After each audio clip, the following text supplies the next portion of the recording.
Welcome into the most accurate, complete 7 round 49ers 2024 NFL mock draft. Welcome into the show. My name is Sterling Bennett, and you heard that right. This is going to be the most accurate 49ers 7 round mock draft. And honestly, no need for introductions. Let's dive into this NFL mock draft 3.0 complete, 7 rounds, San Francisco 49ers. And let's dive into pick number one. We are using the Pro Football Network mock draft simulator simply because it's free, it's easy, and in my opinion, it might just be the best one. Also, want to ask you kindly to don't forget to like, share, and subscribe to the show. Facebook, YouTube. You can find us on Instagram and X. Instagram is 49ers.access. The pick number 31. Let's talk about what San Francisco and what we have done the past two mock drafts with the 49ers. So as we know, mock drafts can be kind of crazy, right? Usually they're highly inaccurate, but sometimes they're fairly correct. The last two mock drafts at pick 31, we've taken Jordan Morgan from Arizona, the tackle, and then we traded up in our last mock draft for Georgia tackle Amarius Mims. And weirdly enough, while both those prospects are on the opposite ends of the tackle prospect spectrum, I've still seen people butthurt or angry over the fact that you took Jordan Morgan and you took Amarius Mims. So what's the in-between? What do we think Kyle Shanahan will do at pick 31? We're not making any trades. We're not going to do anything crazy or nuts. Let's look over the first round so far to kind of get a feel as to what we can do. At this moment, there's not many high-end tackles on the board. Let's see what happened inside the top 10. Fasciano went to the Titans. Joe Alt went to the Chargers. Both those make a lot of sense. Moving down in the mock draft, the Seahawks took J.C. Latham. The Bengals took Amarius Mims. And the Dolphins took Troy Fautanu from the Washington Huskies.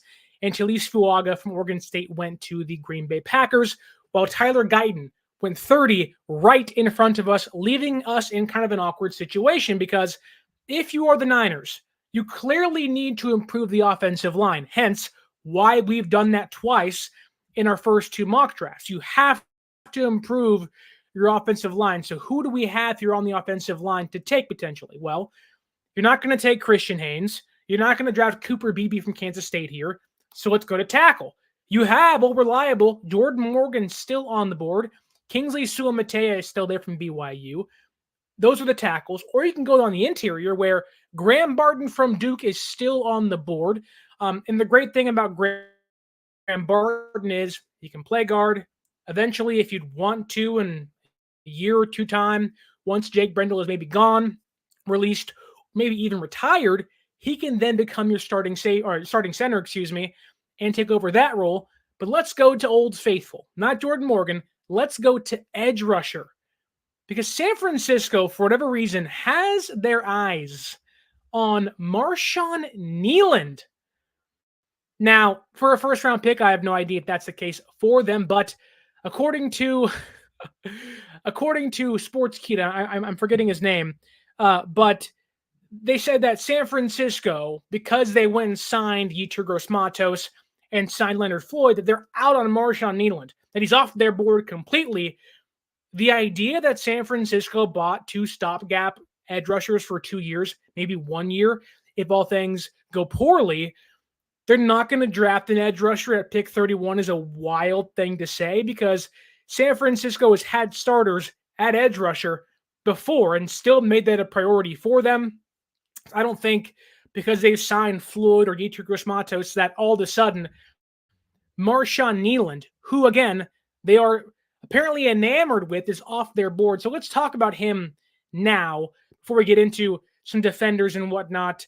I just think the Niners, of all teams, like for whatever reason, they could need a right tackle. They could need a right guard. What are they going to do more than anybody else?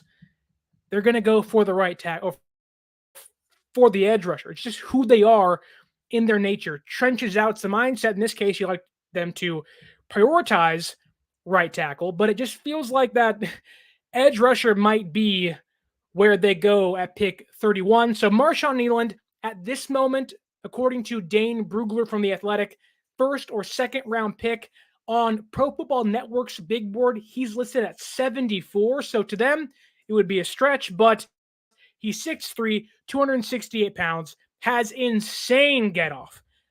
He's someone that can counter almost every single offensive line's move. He has a great motor, wins within reps, not just early, but also late. And he's got the bend you want. They've been looking for since D4. You can dare say prospects or people you can look at is Darius Robinson from Missouri. He's there. I am someone who thinks he'll be probably a late second or late first round pick, early second round pick. So 31's a good spot for him. He's 6'5", 286 pounds, has a good get off. He's really quick. He has, which most, weirdly enough, most edge rushers coming out of college don't have refined pass rushing moves. Darius Robinson has refined pass rushing moves. For his size, again, 6'5", 286, he's not hyper athletic. He has kind of this tweener type where he's kind of this bigger bodied edge rusher. His combine results weren't great, but I think the player that he is far better than what his testing results were. The issue with Darius Robinson is you're buying into traits over production. And sometimes that really works for a player. You can get to college, you can see, wow, we are going to project what this guy can be over what he actually has been the past couple years. I think Darius Robinson fits in that mold. There is a player on the board, surprisingly, still at number 31, and it's a cornerback, though. It's kind of the opposite of what San Francisco likes to do. I think Jair Brown is the highest defensive back the Niners have drafted under Kyle Shanahan, along with Ambry Thomas. That third round seems to kind of be their sweet spot for defensive back. But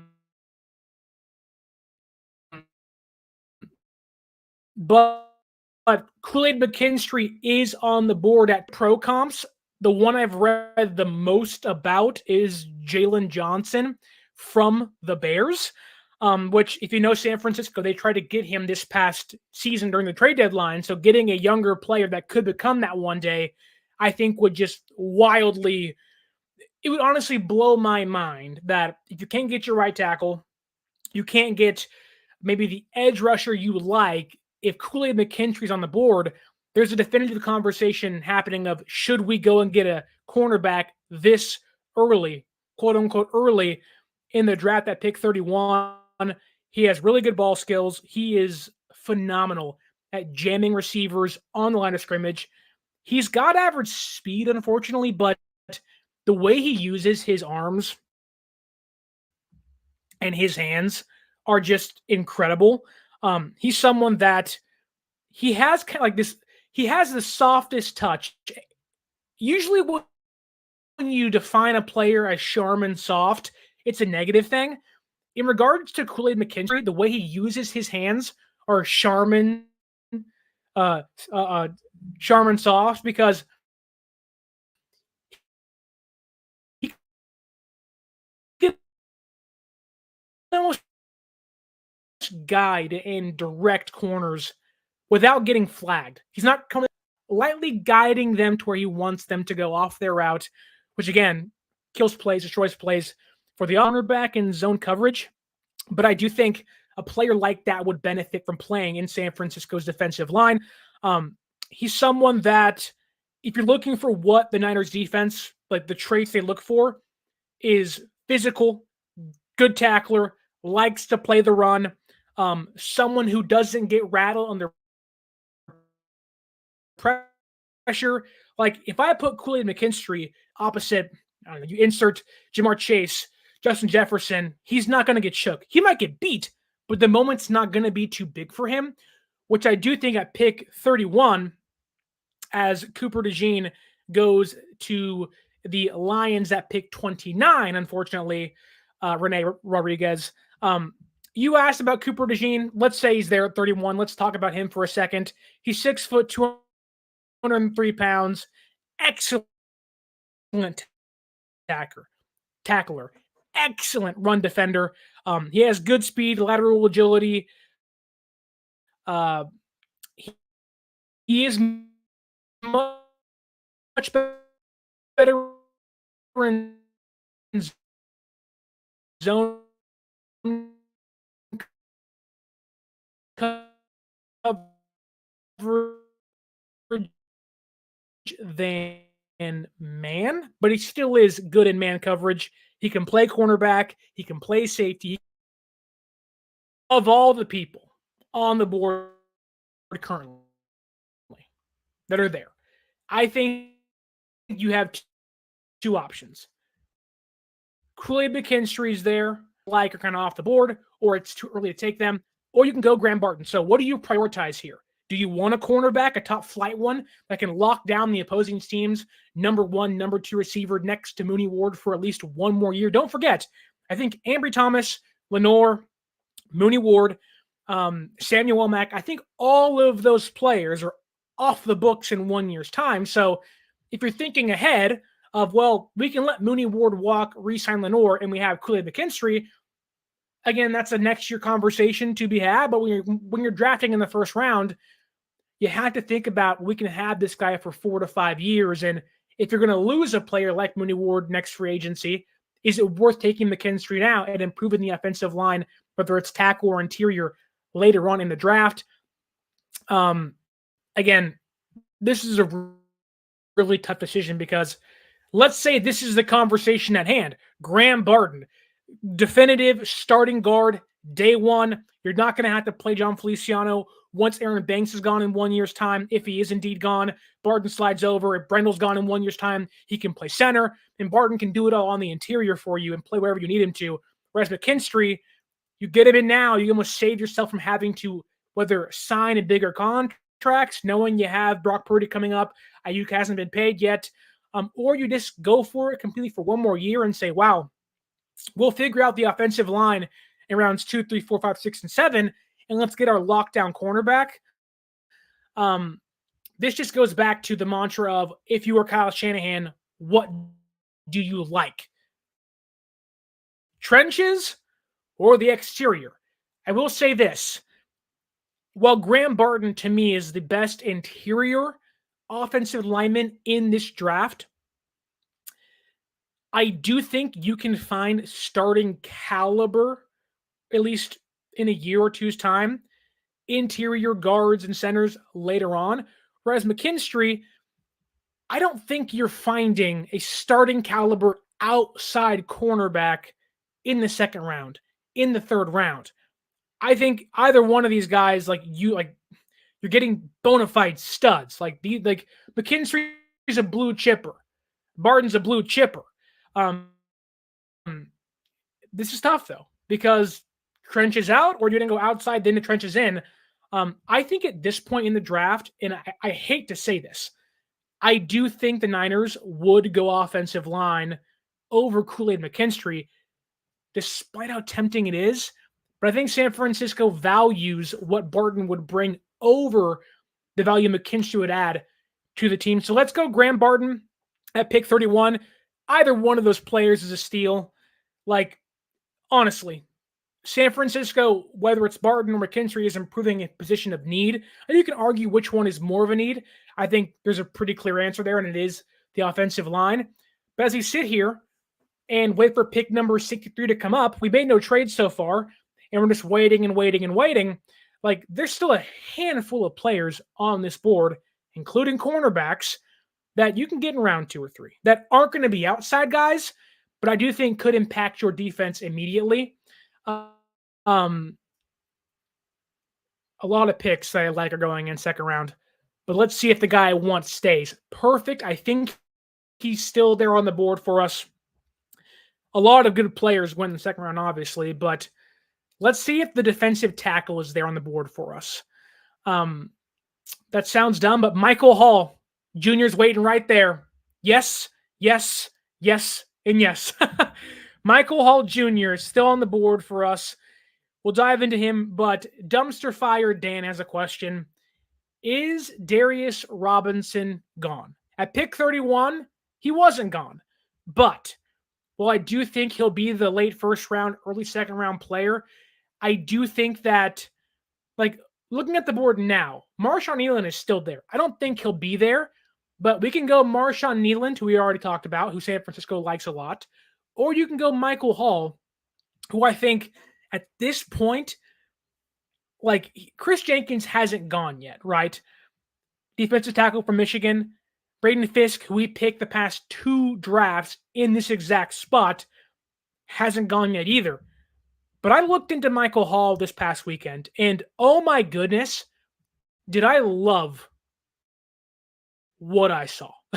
Michael Hall from Ohio State, defensive tackle. He's 6'2", 299 pounds. And now that is a small defensive tackle. But let me explain to you why the size shouldn't be so scary. Shouldn't ward you off from him, because he played at around 275 at Ohio State. So since declaring for the draft, he's put on nearly 20 pounds to get ready to bulk up for the NFL. And I'm going to assume coming into the draft, he will be over 300 pounds at 6'2". He's lightning quick off the line. Not the best run defender, but he does have the instincts to improve in that field. So in a way, you are talking about, you are talking about a player that you're kind of projecting to be something else than what he actually is currently. But his get off is exceptional. He has finesse, he has power, can win in both those facets of the game. I do have questions in regards to how Ohio State used him, because there were just times that he wasn't getting the reps you'd like out of a player that is 6'2", 299. I know there are, what he tested as at the combine and what he is now. Like, he's been eating like mass gainer since he left college. So I know the size might scare you and say, I'm never drafting a defensive tackle who is 6'2", 299. The reality of it is there's plenty of players. One just got paid by Baltimore who is similar to this size, who right now, I guarantee you, if San Francisco had the pick of the litter, they'd want that player next to Hargrave, who I think his name is Matabuke from the Ravens, like 6'2", around 300 pounds. Like, I'm not saying Hall is Matabuke, but what I'm saying is you're projecting that that's what he can be at the NFL level, and he's there on the board. It's super, super enticing. You can go back to cornerbacks. Quilly McKinstry's obviously gone. There really is, like, Kalen Carson's good. Talk about him in last week's mock draft too. He's an outside cornerback, but the injuries he's had has kind of made him fall and further down the draft board. He's 6'1", 190, really good outside cornerback, has good size, excuse me. He's unafraid to get overly physical if necessary. I think he will get flagged, kind of like Mooney Ward has been. But you already improved the offensive line in Graham Barton. So do you want to go defensive tackle? Do you want to go edge rusher? I think for the sake of looking at what San Francisco likes the most, you already go offensive line. I think had we gone edge rusher earlier, you can go and get a player like Roger Rosengarten, who San Francisco apparently has been eyeing at Washington. So you couldn't get Troy Fontenot, get the opposite tackle from the Huskies. Let's talk about Rosengarten for a second, because I have seen a lot of people talking about him. I think it was John Lynch and Chris Forrester, the offensive line coach, were in Washington having this private workout with him on the field with him. So he obviously is someone they're eyeing. They like him a lot. They want to at least get a closer look at what he brings to the table. And I think he's worth looking at here at pick number 63. It's always tough because at pick 63, you have to ask yourself who's not going to be there at pick 94. And if you like a player enough at 63, or you like two players at 63, you leave yourself kind of vulnerable if we're going to miss out on, especially if it's a position of need like cornerback or defensive tackle or edge rusher. You're likely not going to get the guy you want. But Roger Rosengarten, good technique. He can pass protect on the outside shoulder despite a shorter arm length. I do have a lot of questions about his run defense, unfortunately, but he's 6'5", 308 pounds, 33.5-inch arm. So that's like 2/8 of an inch longer than Jordan Morgan's arm length.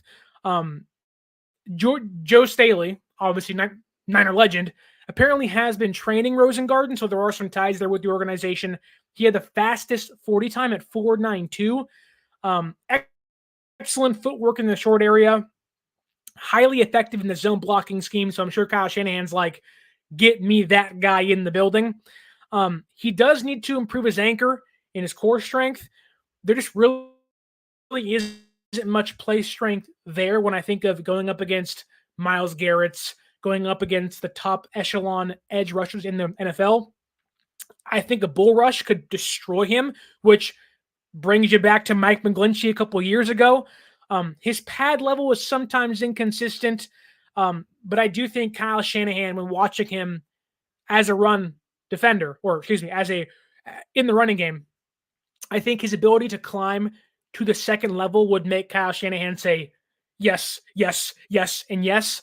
One thing I want to add to that in regards to Rosengarten is that he was playing left tackle for 2 years at Washington. And when they got Michael Penix, they moved him to right tackle because he was the better pass protector of him and Fatano, and they wanted him to block Penix's blind side. If that doesn't tell you what Rosengarten could be in the NFL, right? He may lack some run blocking skills or may need to improve his anchor or his core, but Washington said, no, we need you to play right tackle for us because Patanu's got left tackle locked down.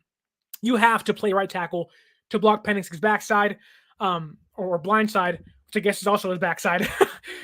But San Francisco likes him a lot. I think round 2 is too rich for Rosengarten, which makes me dive back into the defensive side of things.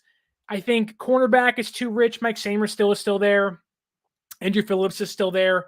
I think cornerback is the sweet spot for the 3rd round for the Niners. But if I'm San Francisco, I'm seeing two guys I like a lot and one guy that I like a lot being myself, Michael Hall and Marshawn Kneeland. The question is, you're not going to go 2 offensive linemen back-to-back. That's just not what San Francisco has done in the past. Doesn't mean they couldn't do it, but when you're picking in round 1, 2, and 3, you usually want to spread the wealth. Chris Jenkins is there. You can sell me on Chris Jenkins all day long. I do want to keep this somewhat realistic, though, and Graham Barton falling isn't realistic, but he was there. I'm not going to pass him up. But the fact that Chris Jenkins is there, I'm not going to take him for the sake of realism. But I do think Michael Hall and Marshawn Kneeland make a ton of sense. The question is, do you want to defensive tackle? Or do you want an edge rusher? If I'm the Niners, I just think like Mekhi Wingo is still here. He'll be a 3rd and 4th round pick. Jalen Cromartie, he'll probably be a 7th round pick. He's still on the board, obviously.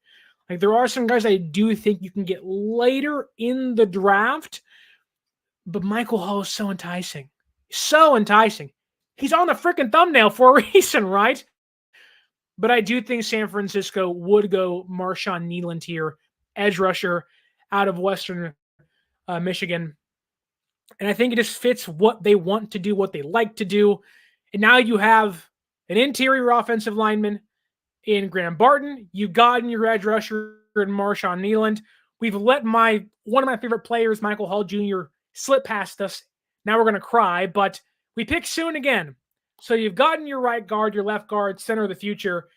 You've gotten your edge rusher that can hopefully apply the pressure across from Nick Bosa, which I do think Nealon does bring some athleticism to a position that currently has. They're durable, but there isn't much like Leonard Floyd's really good. I like Leonard Floyd. I don't think he brings much in regards to an athletic standpoint for the Niners. As Rosengarten goes to pick 86 to the Jets. What are we going to do? Our tackle prospect is gone. We'll see what happens at pick 94 in a handful of seconds. Michael Hall goes at pick number 88 to the Packers. Braden Fisk is now gone. We're watching our players fall right out of our hands, but we're not going to do any trades here. Let's look at the top of the board. Do you want to go receiver? Round 3. San Francisco's kind of bitten by this round in the past. 2 running backs. You've had Trey Sermon. You've had Tyrion Davis-Price, Danny Gray in recent years at receiver. I think now is the sweet spot for either receiver. Maybe you go tight end here. Cade Stover is here. But I just think of the tight ends, like San Francisco, I think they have a top 30 visit. If it isn't top 30, they've already looked at Eric All from Iowa. He's going to go in the 150s and 170s. Like, he's going to be a late round draft pick. But let's look at receivers for a second, because there are some staggering, unrealistic pieces still on the board for San Francisco. Ricky Pearsall is still here. If Ricky Pearsall is at pick 94, if he's there on the board at pick 94, somebody messed up somewhere, because Ricky Pearsall is a second-round pick. Should be a second-round pick. Arguably the best route runner in the entire draft. Really good at deceiving cornerbacks and defenders. Great speed. Some of the best hands in this entire class. Like over the middle, in the slot, that's his game. A receiver that you're probably not going to want to put outside. He will struggle with more physical and imposing cornerbacks. So I know San Francisco has Aiyuk, who will be re-signed. Deebo is still there. John Jennings is still there. I think they don't need the big imposing guy, but what they like to do in being hyper physical in the passing game, Pearsall fits that to a degree, but isn't like the perfect receiver for the offense. So maybe you don't go Pearsall and you let guys fall down the board. Like, there's still Jamari Thrash, Brendan Rice, Javon Baker's still there. Luke McCaffrey's still there. Like, there is reasons to believe you can find the next receiver that you fall in love with in a few years in the next few rounds. There isn't many tackles I love left so far, and if we're going to take them, they're 4th round, 5th round picks. You can sell me on Bo Limmer here. He may not make it to 134, but let's look at the cornerbacks, because there's some pretty good ones still on the board. I'm sure some of you can see Devondre Sweat is still here at 93. Devondre Sweat, defensive tackle from Texas. You talk about the ultimate wild card of could be the next, top defensive tackle in football, where we just gushed about Michael Hall. Devondre Sweat could be that kind of player, if not, way better than Hall. The issue is Devondre Sweat from Texas, who's a great player on film, where if you watch his film, you watch his tape, you read scouting reports, he just stands out above the rest of his class for a reason. Like, there's Byron Murphy, there's Johnny Newton, then there's Devondre Sweat. He just, after telling NFL teams, I was a partier, that's behind me, I've matured, he then gets busted for a DUI for smoking pot. Now, you could think what you want to pot and weed, whatever, that's fine. It's illegal. You can't do that, and you're going to get busted, and it's going to make teams, like, I would not be surprised if he falls to the 3rd round, early 4th round, simply because of the character issues, or, which is likely, he'll be a Dallas Cowboy or a Las Vegas Raider in the 2nd round. That makes the most sense to me. It's hard to pass on Devondre Sweat, but the character issues horrify me. Or if I was a team like the Niners, it would be off the board, get out of here, don't even think about it. Ricky Pearsall, again, is on the board there. I don't think he'll be there come draft day. So again, if he was there, I would take him. But for the sake of realism, I'm not going to. I want to make that very clear. If Ricky Pearsall is there, take him. I just don't think he'll be there. So let's go to cornerback here. I think there are two clear answers at pick 93. You can go, and I've already talked about these two guys and gush about them over and over and over again.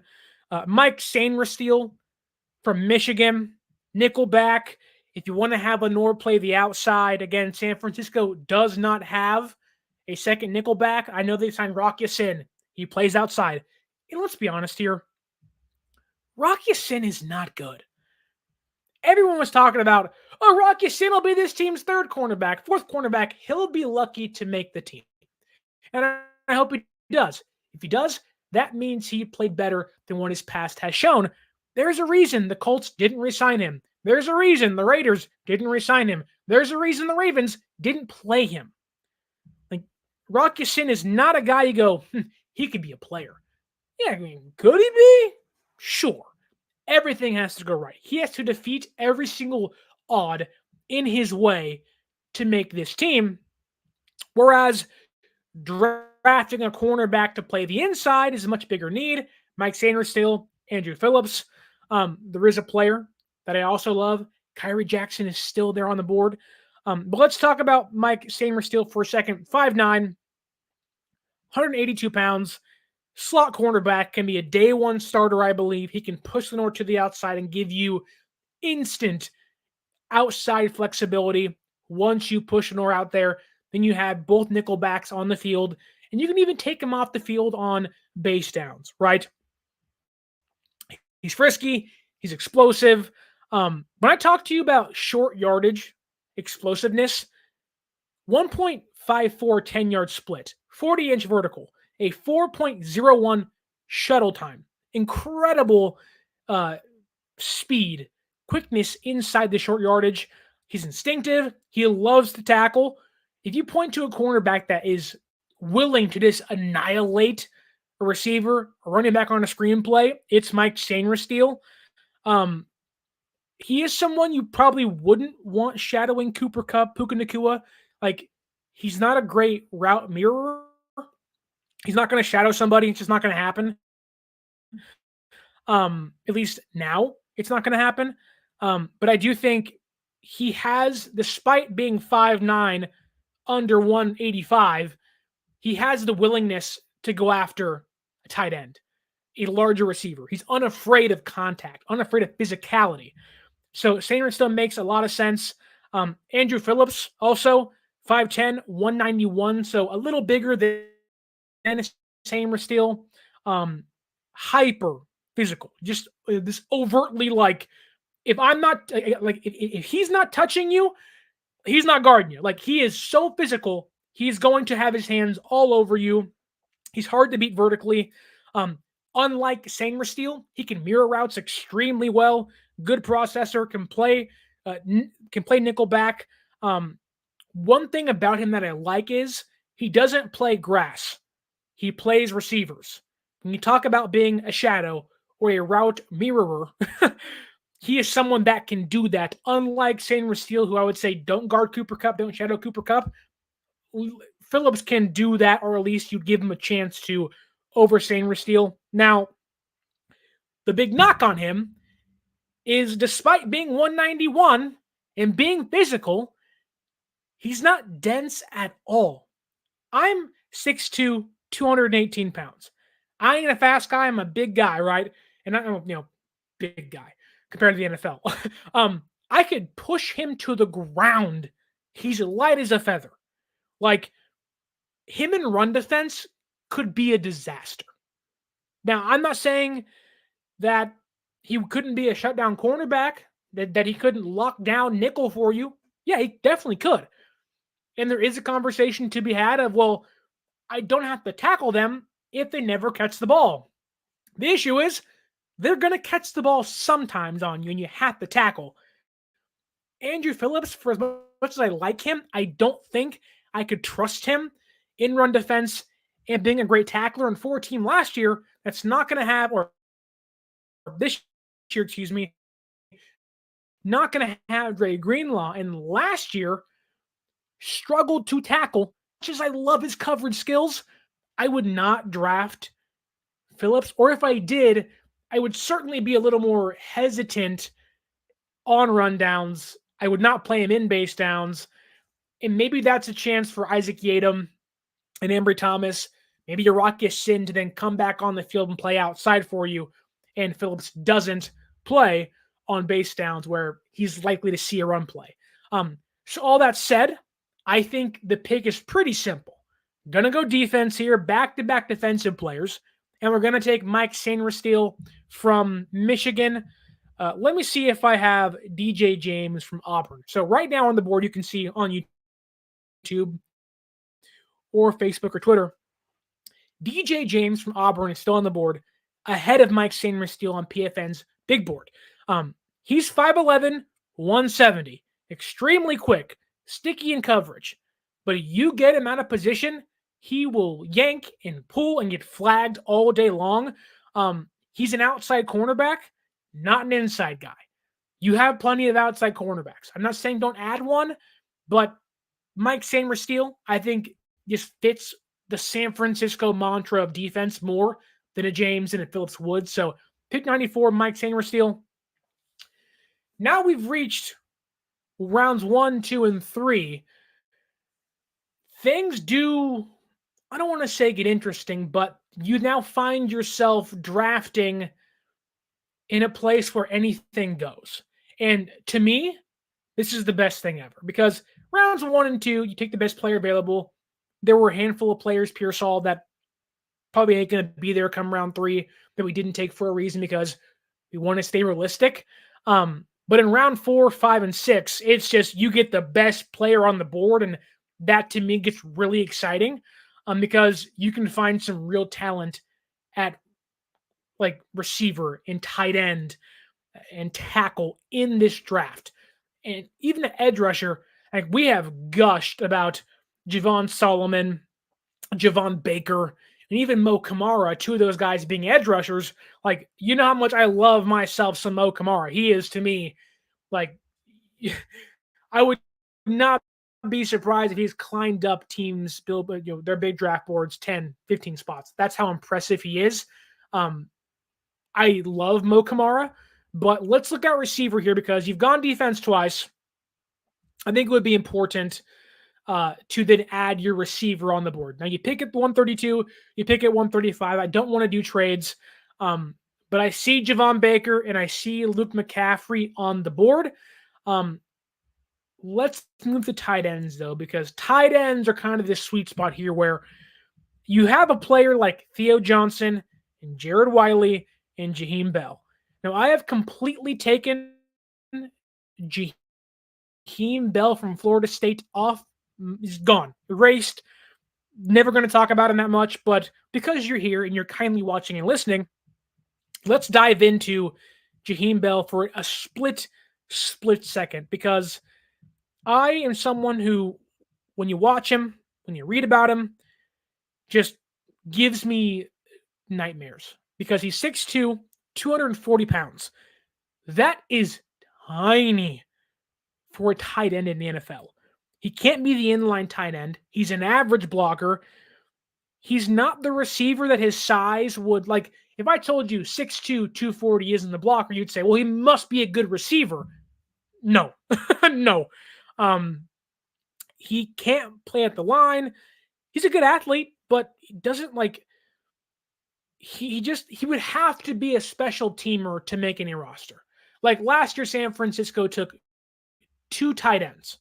Cam Latu got hurt, never played for a good reason. Now he got hurt, but even in training camp, nightmare. Couldn't catch a thing, was inconsistent. Braden Willis, you're blocking tight end of the future. That's the hope he can be.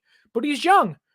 Okay, so you have to find in the 4th round an impactful tight end to be behind George Kittle. That's not Jaheim Bell. Now, Eric All is still there. Again, probably a sixth, seventh, maybe a free agent pickup for the Niners. But let's go to Jared Wiley from TCU because Jared Wiley to me is someone that I like him, but in the fourth round, when I sit back and I say, what can you add to a team? Like Theo Johnson, for example, like freak athlete. Like he's in the 90th percentile of all testing for tight ends this year. He's incredible in regards to his physical and athletic makeup, right? But even with that, for athletic as he is, as enticing as that might be, only 34 catches and 7 touchdowns in college. That's not a lot of reps as a receiver, but he at least gives you something to fall in love with, which is his athletic traits. He's an average blocker. I think as a run blocker, he's made plenty of improvements, but Jaheim Bell is too small. Jared Wiley doesn't have that one thing like Theo Johnson might that you say, wow, I can see a team taking you at 124 and being like, we're blown away. You make a lot of sense. Your athletic makeup screams big slot receiver, line you out wide, and have us two dynamic receiving threats if Theo Johnson reaches that potential. Wiley's kind of this, just a guy, in my opinion. Then there's Eric All from Iowa. He's 6'4", 252, good receiver. He has soft hands, likes to work over the middle of the field. He's an average blocker, but there is some room to grow in his game. He's someone that is willing to take on multiple defenders on one play. Doesn't that kind of scream Iowa tight end? Doesn't that kind of scream George Kittle a little bit? He does struggle to separate, but I do wonder if because he had a torn ACL last season and he had a back injury in 2022, I do wonder if back-to-back season-ending serious injuries are what halted him last year. And if you give him a year or two to get kind of up to speed, could he then find himself in the NFL? He's played 10 games the past 2 years. That can really scare you, hence why he's a 5th, 6th, 7th round pick, in my opinion. And on Dame Brugler's board, he's like the 18th best tight end for a reason. All that to say, I think at pick 124, you have to go receiver. You've gone 3 rounds. You've gotten yourself an edge rusher, a cornerback, a guard. You've gotten the guys you want. And I have gotten this question the past 2 mock drafts. Where is Luke McCaffrey? You have to pick one of the legacy players. Now, Brendan Rice is gone, thus leaving Frank Gore Jr., who I think will go undrafted, then Luke McCaffrey. I like Luke McCaffrey a lot. He's 6'2", almost 200 pounds. He had 17 contested catches this year. That is incredible for Luke McCaffrey. Against man coverage, good luck. Good freaking luck. He's someone that almost has Velcro or glue. Like when I think of a player, I think of the young man in Little Giants when he puts a stick on his hands and is like, whoa, like that's what Luke McCaffrey is. Like he catches everything in his vicinity. He has a 60.7 contested catch rate. Again, 17 contested catches. You want someone to go up and get it? There he is. The one thing about Luke McCaffrey, and it might be one of the more enticing things about him, is he's still learning to play receiver. Like he was a quarterback at Nebraska for 3 years, then transferred over to Rice to be a receiver. Like you have to ask yourself, okay, if he's that good in college, that big in college, and is having success, amongst the mud of a defense in college, going up and getting balls, what is he going to be like in the NFL? I think there is a team that would say, well, if he's that good in college and he's only played that position for a year, what could he be in 2 years in my system, in 3 years in my system? Once he kind of gets his feet wet in, the NFL, I think it's really enticing. Javon Baker is on the board still. We love Javon Baker here on the show. He is someone that while I would love over any receiver, I would love to have Jalen Polk out of Washington. Javon Baker, 4th-round pick. This is a spot for him. He's 6 foot, 208, one of the best deep ball catchers in the entire draft. He just makes receiver or makes defensive backs jobs lives hell, or makes defensive backs jobs hell. There we go. He has 30 catches of 15 plus yards. This is a guy that you talk about home run hitter. That's Javon Baker. There have been some conversations of him being like Joshua Palmer, Romeo Dobbs. He's just a guy you point to and say, he ain't the biggest guy, 6'1", 208, but high-level speed, great deep ball catcher, 9 contested catches. You want someone to go up and get it? You can get a bigger guy like McCaffrey, or you can get Javon Baker. I think here, the easiest, simple pick is Javon Baker if you wanted to go there. But for the sake of my sanity, I see Bo Limmer on the board at pick 138. And we will try to get Javon Baker, but I do not want to let Bo Limmer slip through my hands because he is excellent. He can be a center of the future. Now, there is a conversation to be had of, you already got Grant Barton. Why do you need Bo Limmer? Well, Feliciano's done in 1 year. Burford probably not back in a year. Aaron Banks might be gone. You may need a Bo Limmer as well. And I'm someone that sits back and like, okay, you can get Bo Limmer to be a center in the future. You can have Barton next to him. There also is Zach Zinter from Michigan. He's a guard. He's played 33 straight games. Now, within that same breath, he is recovering from a broken tibia and fibula, so that's a big question mark for Zach Zinter, but he has a good anchor. Upper body is extremely strong, hyper athletic. The agility's there. He can go to the second level easily. He does struggle in the short areas of quickness, but one scary thing is he's not, so he can be beat in pass protection a lot. All that to say, Javon Baker, Bo Limmer, who's not going to be there next? I'm going to go Bo Limmer for the sake of my sanity because we need to find the future center of this team. Nick Zakelj ain't it. Jake Brendel, he can get hurt in a year's time, might be gone. Why not go out there and get him? The tackles you want are still on the board, probably going to get picked later. I'm going to go Bo Limmer at pick 124, and we're going to draft the Arkansas center, get the center of the future, and build that interior for Brock Purdy in the next year or two. I think it's a great pick. It fits a need, honest with you. I think when you see where the centers are at pick 132 or 124, and you see Javon Baker there, or excuse me, Bo Limmer there, you say, yes, need him, get him.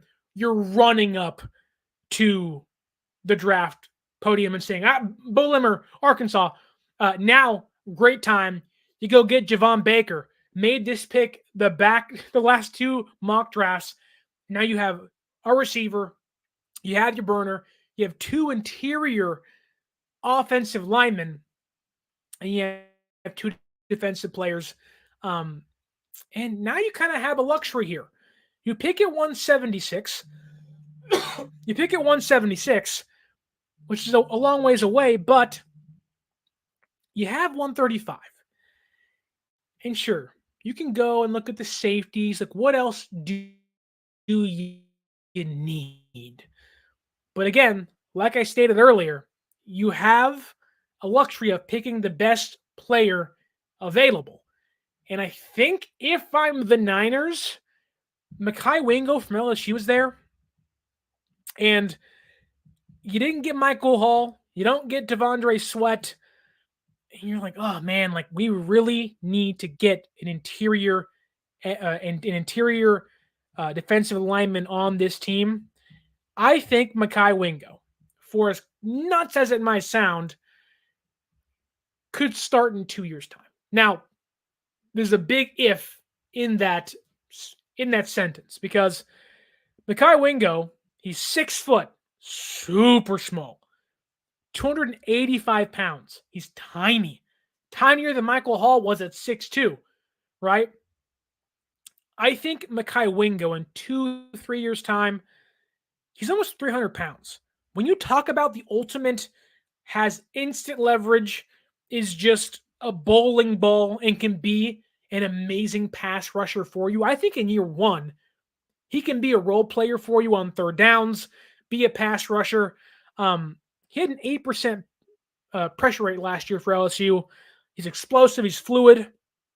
He has an insane first step where, as a smaller player, you're not going to go against the bigger guards. Like, you have to rely on your quickness to get past these hulking centers and guards. Wingo has that. I just think his size will hurt him. And again, it comes down to, and I think in 2-3 years' time, he could be a starter in the NFL, but it comes down to, does he develop more pass rushing moves? Or if you don't want to say he's a starter, he can be an integral piece in your rotation going forward, where in a few years' time, when Collins is gone, Elliott's gone, while some of those guys are run defenders, Elliott, Givens, players like that, I think Mekhi Wingo could be an instant third down. It's 3rd and 15. Go get the quarterback. That could be Mekhi Wingo. Now, I think for him in the Niners system, put him on a NASCAR package on the inside next to Collins, next to Hargrave. You have this insane 6 foot, insanely fast defensive tackle who, again, is really small, mind you, but can just go get the quarterback. And you're like, holy crap. Like, he is back there in a flash. That's an option. You've already gotten your edge rusher in Marshawn Nealand. You can add more. You can go and get Javon Solomon and maybe a Cedric Johnson or a Xavier Thomas. I wouldn't even doubt that. Or you can go and get yourself a tight end. You've already gone your guard and center of the future.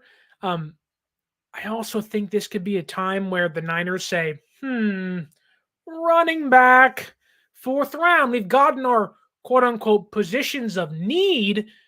Now let's pick our favorite running back off the board. Apparently, they have a second-day grade, 2nd, 3rd round grade on Isaac Guerendo from Louisville. I don't know how I feel about a mid-round running back again. We've taken Dejon Edwards from Georgia the past 2 mock drafts. I still like that pick a lot, but I could see the Niners here at pick 135 going, man, like, I don't know if our guy is going to be on the board at pick 176. And Kyle's like, I wanted Joe Williams. I wanted Trey Sermon. I wanted TDP. I must have Isaac Guerendo. And that's really frustrating, but I could see Kyle doing that kind of thing. Or Taj Washington. Now, I do think Taj Washington could make a lot of sense in regards to kick returning. I don't want to take Luke McCaffrey because I don't buy into the idea of, at least here, once you've already gotten Baker, of, well, he's Christian's brother, you have to get him. No, you don't. Like, if they take Luke McCaffrey, cool. He has a skill set that fits on this offense. Great. But just because what his last name is doesn't mean you have to take him. You don't have to take him at all. For the sake, again, of being realistic and this being the most accurate Niners mock draft ever, we're going to be Kyle Shanahan, and we're going to say, get me my running back. And if the reports are true, we are going to draft Isaac Guerendo from Louisville at pick 135, end of the 4th round. Would I do that? No, I wouldn't. Now, all that to say, I do like Isaac Guerendo. I really do. Because on my big board, you can say, on all my notes here, Isaac Guerendo is my top running back of the middle rounds, of that second tier of running backs. I think he's stellar. I think if he's healthy, it's a big if he's healthy, he can be RB2 come year 1 or 2.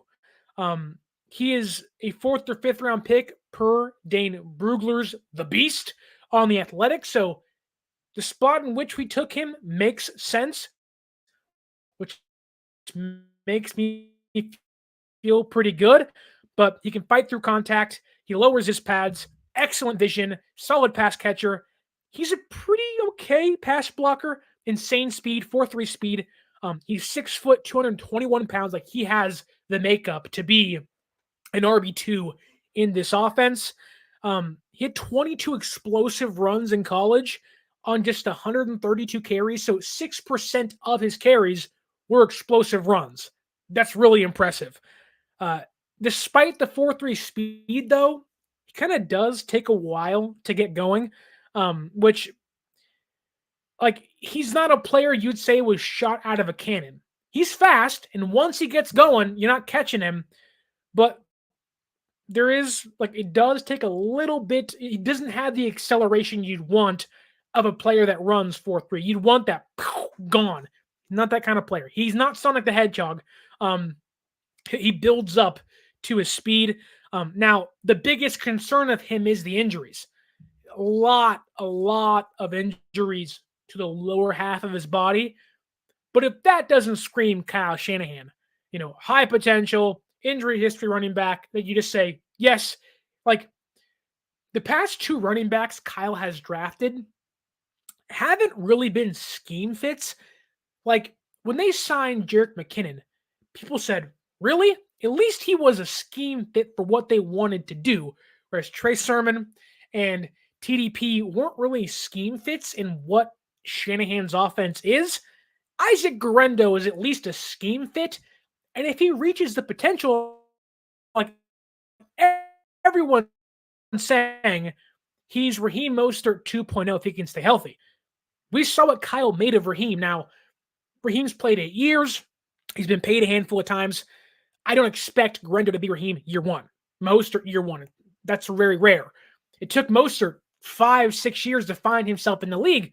But if Guerendo can find himself in the league, I do think Kyle can make him into gold. And I do think in round 4, pick, what was it, 130, whatever it was, like the Niners, I think, could really find something with him. Now you're at pick 176, though. And you're talking about, could you go tight end here? That makes a lot of sense. Eric All's on the board. And I think I'm kind of caught in between because I see 3 players that I really like. And it's a gamble to think that they're both going to be there. Now, in last week's draft, we talked about Dallin Holker, tight end from Colorado State. We talked about tackle like Christian Jones from Texas, Christian Jones from Texas, I don't think he'll be here at pick 176. And again, for the sake of realism, he may not be. Maybe Brugler has him in the 4th round. So maybe he falls to the 5th round. Who knows? He has good technique, good anchor, good hand placement. He needs to work on the inside counters. That can be a technique flaw in his game. But once you coach him up some more, that could go away. The issues that you have with the Christian Jones from Texas at tackle, I think are so minor that maybe he's not playing year 1, right? But like they have in the past with Nick Zakelj and Spencer Burford, although Burford did play out of need, not because they wanted him to, but like Nick Zakelj, who kind of he was a project more than anything.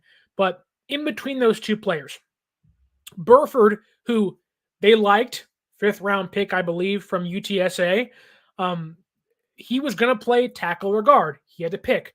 Jones doesn't have to pick. And I could argue Jones is more refined than Burford is coming out.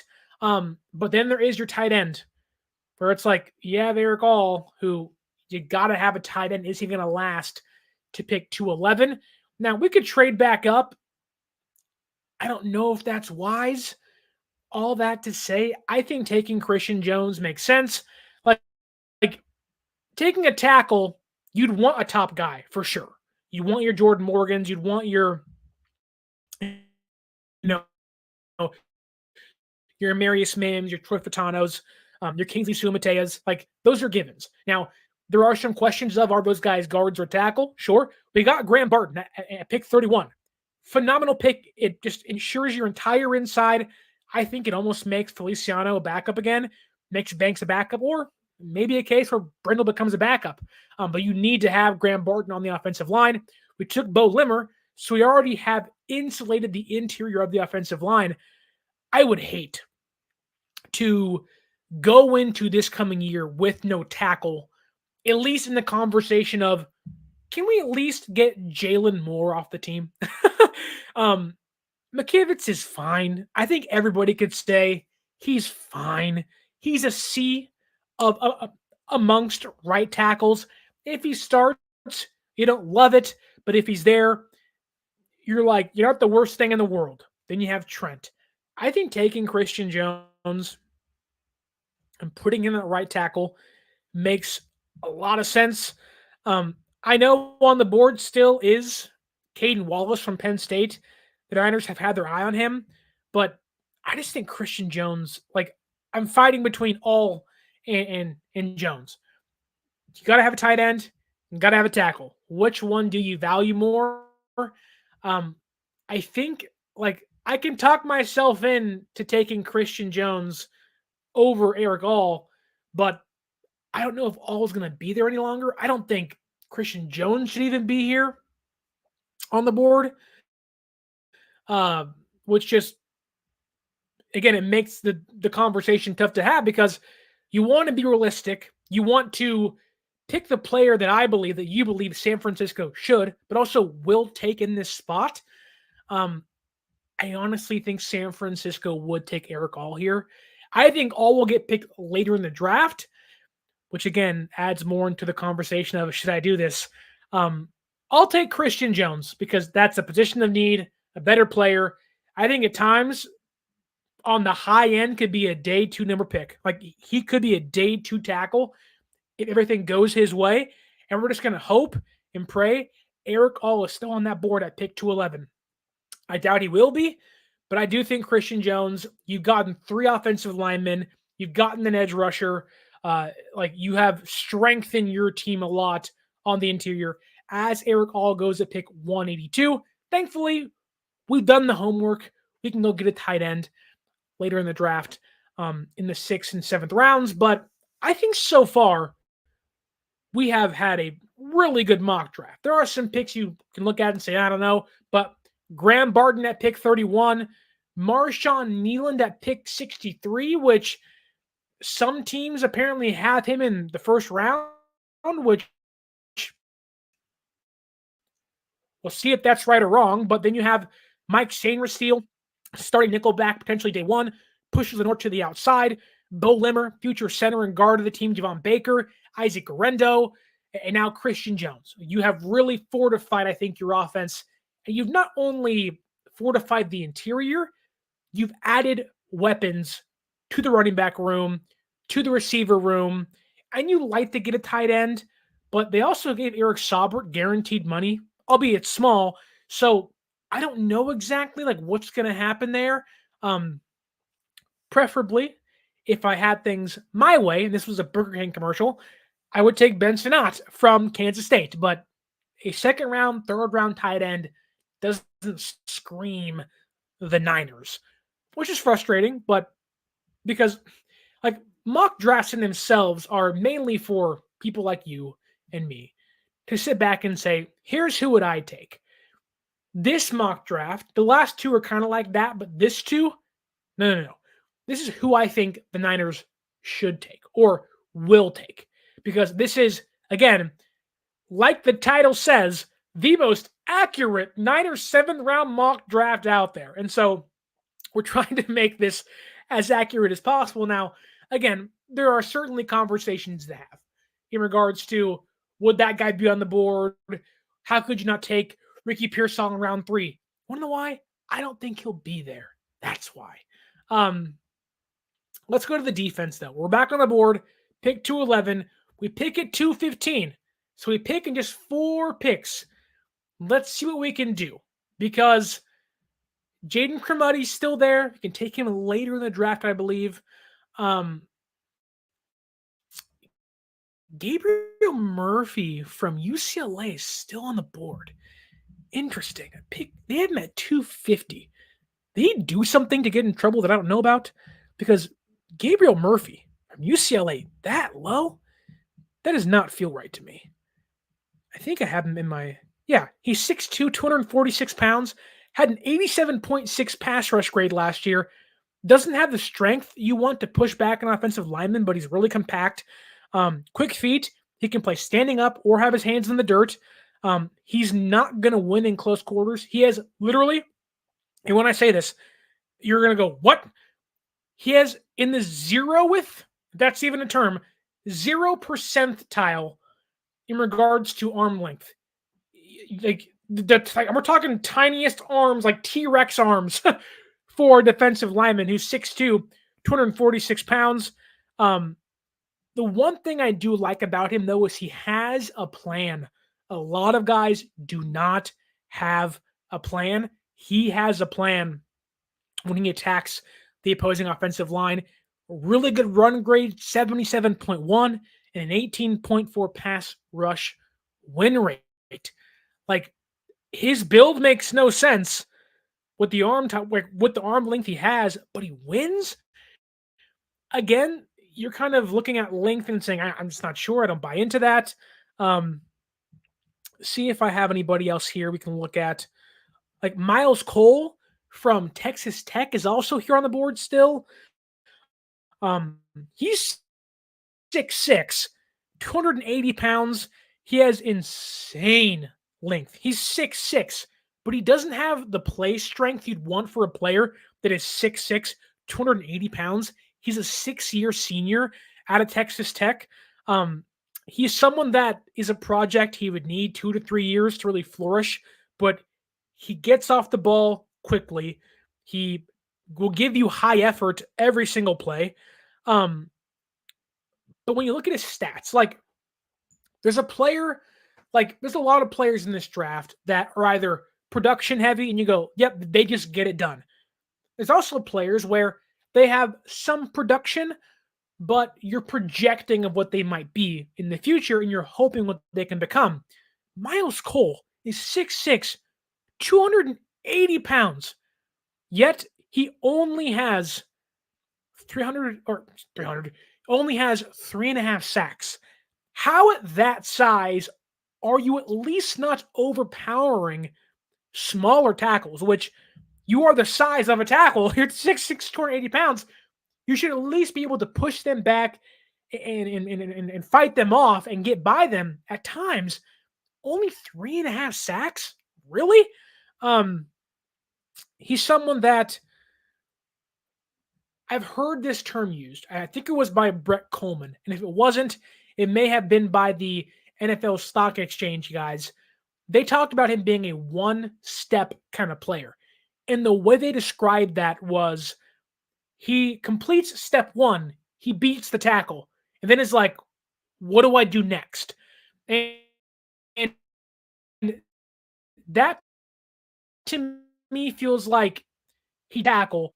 What is the play being run? Where's the ball at? It's like, I won. Now what's next? And he has high effort, but where are you putting the effort into? And I think 6th-round pick, the height, the build, like the desire to have a player like that is there. He's a gigantic human being. I can see them wanting that, but I just I point to that and I go, are you sure? Like that to me doesn't scream like you should be dominating offensive linemen. And if you can play inside, even better. But 6'6", 240 pounds or 280 pounds, whatever it was, like, how are you not beating opposing linemen? Like, how are you not just taking it to them over and over and over again, and you're just not doing it? And like, it's honestly like depressing because you watch him and you're like, this guy should be just crazy good. And no, production is not there, non-existent. I do want to go back to cornerbacks, though, because the Niners, I believe it was today via Adam Schefter, were either visiting with or had a visit lined up with DeCamerion Richardson from Mississippi State. And on the board here, on their big board, pick 223, at our pick 211, he's 6'2", 188 pounds, 32 and 3/8 inch arms, which is, I think, pretty close to Jordan Morgan. Again, I think he's 4/8 of an inch off of Jordan Morgan's arm length. He runs a 4.36, so he's really fast, good size, good willing tackler, outstanding run defender. He works better in press coverage. He can jam other receivers at the line of scrimmage. I think of like his makeup, he has 354 special team snaps. So the new kickoff rules, he is someone that would fit a need of this team where you have a lot of guys that are either veterans or just aren't special teamers. The Niners, who made it a point this offseason to sign a lot of special team players, Chase Lucas, I think it's Chase Lucas, Yadam, Rockison, like they made it a point to add special team talent. He could fit right into that grouping. His hips are a little tighter than you want to. Like he cannot shadow receivers at all. But when you think about a player that isn't going to give you much, like he has 0 interceptions in his entire career, but he'll be a dog, be a good run defender, special teamer. Like the Camry and Richardson, I think, should be in that conversation of like, wow, like, okay, like you're not going to start. And if you are starting, what's going on? But I think 6th round pick 211, like you are in the conversation of like, you make a lot of sense to take here. There is a linebacker who will take later in the draft, but let's take Richardson. I think the Niners like him. I think he's Dane Brugler's like 18th cornerback off his big board. So we'll take him here. He's got the size you want. You already got an inside guy. We'll give you an outside guy who just likes to tackle, likes to get in your face, likes to be a dog. Someone that can fit in San Francisco's defense, and you go, yep, that makes sense. That's the guy they like. There is a linebacker a little later as the Rams get Gabriel Murphy, who is just the shortest armed guy I've ever seen in my life, but somehow is productive. I don't see anybody else in regards to edge rushers. You already got one. Not sure you need two. We do pick at pick 251, and we're currently at pick 215, which I think are our last 2 picks of the draft. I do see Jalen Harrell on the draft board. They have him at 357 on their big board. Let's talk about Jalen Harrell for a second because I have him not numbered, but I have a mock-up on him, I believe, in my notes because I don't think he'll be 250 pounds. He plays lighter than that. He might be able to play off-ball linebacker for you, not on the edge.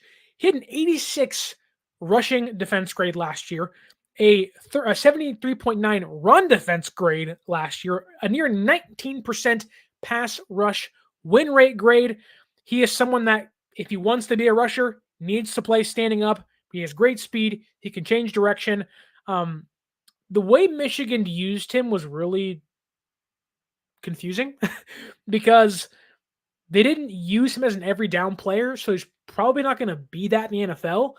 But for a UDFA, maybe could be in a conversation of, okay, like can you lose a little bit of weight and play off-ball linebacker for us? He has a speed. He has the athletic makeup. He's 6'4", 250. If you're 6'4", 240, 6'4", 238, and you're more muscle, you're a little stronger, like you can be a off-ball linebacker in the NFL. And I think you can really succeed.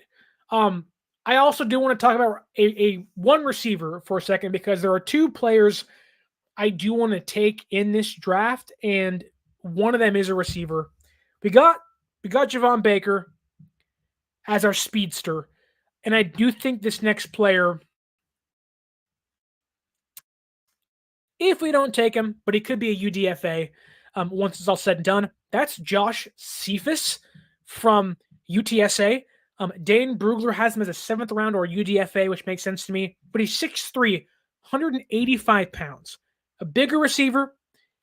Of his yardage last year at UTSA, 547.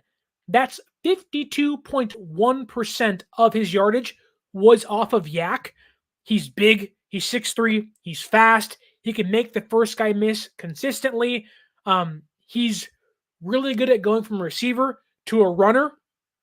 Excellent blocker, savvy route runner. His route tree isn't great, but the routes that he knows, pretty good. He does have a dropping problem, but in a year where Juwan Jennings is, an RFA, could be a 1-year deal if they don't extend him.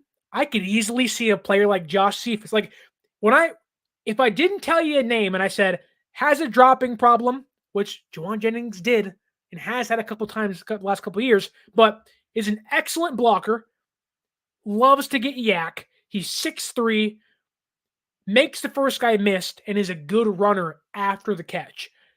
If that doesn't scream Juwan Jennings, or at least a hybrid of what Juwan Jennings brings to the Niners, I mean, Josh Cephas might be the guy. Now, having two of those players in your building can be redundant, but if you want to look ahead or as a UDFA, could certainly be in that conversation of, hey, like this guy makes a lot of sense to have if we're not going to be able to re-sign Juwan Jennings in, at the end of the year or even during the season. But let's look at, I think we're going to look at defensive tackle. Because Jaden Cremuddy is there. We picked him last time. We don't have a defensive tackle yet. I wanted Michael Hall, but I swallowed my pride and didn't take him. For the sake of realism, although I do think San Francisco should like him a lot. Jaden Cremuddy, took him last time from Mississippi State. Jaden Cremuddy, probably going to be a 7th round pick, maybe a UDFA. You're in the 6th round. It's a good place to take him. He's 6'4", 301 pounds, quick off the line, has 33-inch arms, 10.5-inch hands. Big guy. High motor, body built for the NFL. A bit raw, but what do you expect in the 6th and 7th round? You give him Chris Kocurek, and you just say, coach him up. I think that screams Jaden Cremuddy. We'll take him here, get you a late-round corner, a late-round defensive tackle, because in 1 year's time, Khalid Davis can't stay healthy. At least he hasn't shown to stay healthy so far. Kevin Gibbons could be gone. Malik Collins could be gone. And you give Cremuddy a year to get in the system with the defense, with Kocurek. I think you could find yourself, I don't want to say a steal, but at least a role player in a couple years, if not 1 year. Like, he's got the body. He just needs the coaching. And if there is anybody in the NFL in regards to defensive line coaching that can get the best out of a raw player, it is Chris Kocurek. Truly is Chris Kocurek. We don't pick until 251. We can go like Josh Cephas went to the Buccaneers. That's a great fit for them. I like what we've done so far. And I do like the fact is in 3 separate mock drafts, there's been some carryover, but the first mock draft was pick 31, get a tackle, Jordan Morgan. Second mock draft was we're swinging big. We're going to trade up and get Amarius Mims from Georgia. This mock draft was sit back and get Graham Barton, who shouldn't be there come pick 31, but he was there, and I wasn't going to let him pass because someone's got to take him, and if he's there, they should take him. But what we've done the past 3 mock drafts, 3 weeks, we are 10 days away, I believe, from the NFL first round. Like, it's coming up really, really quick. This is mock draft 3.0. Mock draft 4.0 out next week, so come back right here. Hence why you should like, share, and subscribe.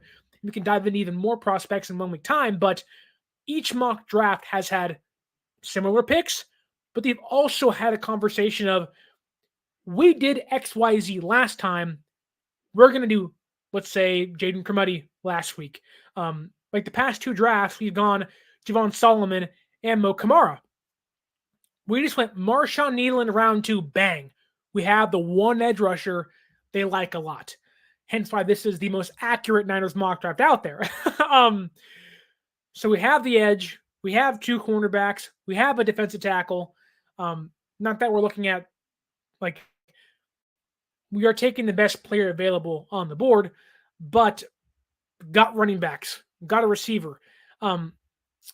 If there is one position that I do think the Niners need to address, and we didn't do it here because of draft positioning, that is kick returner. They don't have one yet. And that is scary. And you can always sign somebody once they get into, training camp and OTAs. Guys will get cut. Guys will get signed. This, that, and the other. Like, I'm not worried about, they're not going to have someone. They're going to get screwed. Not that, but it's okay. Like, there's a clear need there. I'd rather Deebo and McCaffrey and Aiyuk not be back doing kicks and punts. I would love it if it was Ronnie Bell, if it was Isaac Guerrero, like having a playmaker back there that isn't your number one, your top starter guys would be great. Which I do think could lead to many people, not just because he's a receiver, but simply because of who he is, could lead to many people drafting Malachi Corley, because you put him back there, say it's late first, second, third round, whatever it is for him, like you put him back there on kick returns, good luck bringing him down. Good luck bringing him down. But this moment will be pick 251. We're back on the board, our last pick of the draft. It'll be the who in the world is that pick? And I'm hoping he's still on the board here. He is. I see him. He was visiting San Francisco today. And when I saw it, I myself, like I'm sure you will, said, who is that guy? Who's that Pokemon, right? It was exactly my thoughts. I was like, man, like this random dude they're bringing in to talk to. His name is Tatum Bethune. I hope that's right. I want to say it correctly. Tatum Bethune. He's 6 foot, 230 pounds. When I think about Tatum Bethune, or I'll rephrase that. When I think about what the Niners look for in a linebacker, they picked 2 last year, D. Winters and Jalen Graham, both who I do think, whether this year or next year, could be on the field. Like D. Winters has the ability to become the Dre Greenlaw replacement. Is it likely at this time? No. Is it in there somewhere? Yes, it is. Jalen Graham could be a really good run-stopping, goal line linebacker. I would say he could be that now if he needed to be. But what San Francisco likes in their linebackers, and I believe Johnny Holland, linebacker coach, has said this in some way. Maybe it's not verbatim, but some way said, if you can cover, we want you. We can work with you. And oh boy, Tatum Bethune, who may not get drafted at all, could be a UDFA. This man can cover. He's 6 foot, 230 pounds. When I say he's good in coverage, I mean 1 interception, 1 pass breakup, but a 38 passer rating allowed last year for Florida State. He is 4.6'9" speed, basically 4.7 speed. He can chase down receivers. He can chase down tight ends. He's someone that, the way Florida State used him, he was a coverage linebacker at times. They'd also make him a pass rusher too. He's not a pass rusher. He's a full-on coverage linebacker that will never have to pass rush ever again. Again, a 38 passer rating allowed at Florida State last year. He has the ability to guard with misdirection. He can come down the hill quickly against the run. He's phenomenal in zone coverage. He has the fluidity to play man coverage as well. He can play Mike linebacker, but did play Will linebacker at FSU. But again, his usage was kind of weird, being a pass rusher at times and also playing Will. It just was confusing as to what they're doing with him. But when I talk about someone like Mike Sainristil, cornerback who we picked from Michigan, loves to just knock guys' heads off. Tatum Bethune is same way. He wants to physically send a message to the opposing offense of like, you're not coming to me. If you do, night night. Steph Curry, night night. Call it a game. Like, sound the alarm. If you come my way, I will make sure your helmet's on the ground and your cleats are flying in the air. He's a thumper. He's a forceful tackler. He's a strong and he's a good tackler. Like, a lot of times with hard-hitting linebackers, they hit hard, not good tacklers. Tatum Bethune, really good tackler. Again, could be a UDFA for the sake of getting him in the building. Like a couple weeks ago in our first mock draft, we took Devin Leary, a quarterback, just to get a guy in the building. If you like him enough, in a couple years' time, you can get him in the building. There's plenty of other guys like that on the draft board still, I believe. Like Quantez Stiggers is still there. There's no way, and if he is, I don't think he will be, but if he's there at pick 251, Quantez Stiggers in the CFL should not be on the board in the 7th round. He's not going to be there. And if he is there, somebody messed up somewhere. He's too good to not be taken earlier. We didn't go safety for a good reason. There's not a lot of safeties there that we liked where we picked. But I'll tell you what, if there's a player at pick 251 that, there isn't really a lot of stars late in the draft, but there's one guy amongst many, but one guy I think San Francisco has their eye on because they visited with him today, of all people, and of all days, on Mock Draft Monday, number 3, it's Tatum Bethune. So let's draft him at pick 251. They have him at 321. They have him as a UDFA. That could happen. But let's get Tatum Bethune in the red and gold, have him be part of this linebacker room, and let's see where it takes us. So look, we did every single pick, 7 rounds, once again, broke down every single pick. That will happen again next Monday. Want you to stick around, like, share, and subscribe to the show. If you liked what you've seen, you need to like, share, and subscribe and stay tuned because guess what? More draft content's coming out. I can't wait to dive into the actual NFL draft. And again, you watch back, you look back, you listen back to the show and say, they didn't pick Ricky Pearsall at pick 94? Yes, because he shouldn't be there at pick 94. And the reason we didn't take certain guys because if they are there, and I think they're not going to be there, I'm not going to take them for the sake of realism. I don't want to fool people. Maybe I'm wrong. I'll take the L. I have a hard time believing Ricky Pearsall is going to be there at 94 of all picks. But here's our mock draft number 3. We have at overall 31, Graham Barton from Duke, the interior offensive lineman. Pick 63, Marshawn Nealand, edge rusher, Western Michigan. Pick 94, cornerback Mike Sainristil. Pick 124, Bo Limmer, center and guard from Arkansas. At pick 132, Javon Baker, UCF, got that burner. Picked him every single mock draft. I think he just fits what the Niners want to do. At pick 135, maybe it's a reach, maybe it's not. If he stays healthy, Isaac Guerendo, running back, Louisville. At 176, I needed to get a tackle in that room to at least save us from Jalen Moore being the backup left tackle again behind Trent Williams. I don't want to see it. Christian Jones, tackle, Texas at 176. Pick 211. A guy that the Niners had their eye on, DeCamerion Richardson, cornerback, Mississippi State, an instant special teams player that could in 2-3 years' time, because he's a great tackler, maybe be a depth piece for you. And again, 2 or 3 years' time, Late rounds, pick 215, Jaden Cremuddy, NFL ready body, super raw. Give him Chris Kosaric. He should be able to excel with the body that he has, but time will tell. Then Tatum Bethune, maybe it's a reach.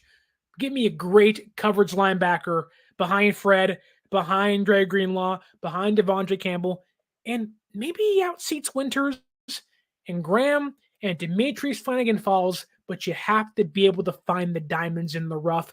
Tatum Bethune, I didn't know who he was prior to today.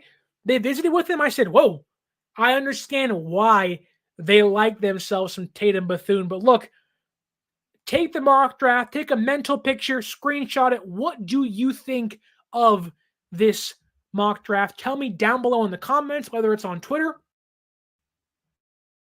or on Facebook or on YouTube, wherever you might be. Look at the mock draft. Tell me what you think down below. Who do we miss on? Who do we hit on? Which pick don't you like? Which pick do you like? What would you have done at the picks we were at? And look, Mock Draft 3.0 is now done. It's complete. Mock Draft 4.0 comes out next Monday because next Thursday is round number 1 of the NFL Draft. And I'm not sure if I'm supposed to say this, but I will. On night 1 of the NFL Draft, I will be live on 95.7 The Game, breaking down every single pick leading up to pick 31 of the San Francisco 49ers, breaking that pick down and discussing their draft strategy as a whole. Next Thursday from 6 to 10 p.m. live on 95.7 The Game on the radio, the Odyssey app, and on YouTube. And once all that's done, we will come right back here for the draft and break down the picks afterwards as well. So next Monday, 1 week from today, Mock Draft 4.0, the final mock draft of the mock draft season. Next Thursday, live, 95.7 The Game. Then following the draft, an entire breakdown of what the San Francisco 49ers have done in the 2024 NFL Draft. I want to ask you one more time kindly to like, share, subscribe, leave that review. Follow us on Instagram, 49ers.access. X or Twitter is 49ers_access. And if you want to go to any sporting event, baseball, the NBA playoffs are about to begin tomorrow. Warriors and Kings in Sacramento. You want to go see that game live for a somewhat cheaper price than what it might be. Use our promo code 49ersaccess, 49ERSACCESS at SeatGeek.com and save yourself $20 off your first purchase. Thank you guys so much for watching and listening. And as always, Aiyuk's not getting traded. And as always, stay faithful.